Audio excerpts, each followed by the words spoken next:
Ito yung tanim ko guys na mga kalabasa. No.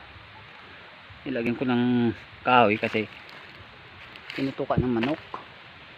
Dami kasing manok. Yun o. Wala akong sinilas o nasira. Yung taba na siya o. Nabunuhan ko yan eh. 3 araw na naman. Nabunuhan ko na naman.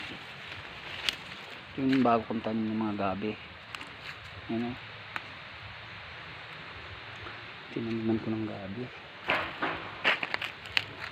Yun o. Kalabasa.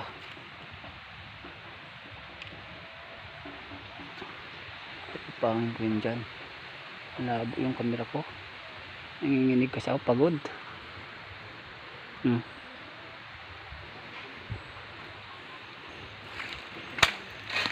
Kauwi ko lang, alas 5 na.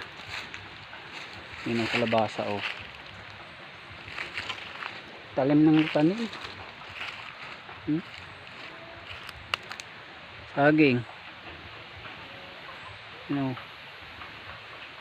tabing bahay lang. Nilinisan ko na to. Ubos ko na ng linis dun sa bahay eh.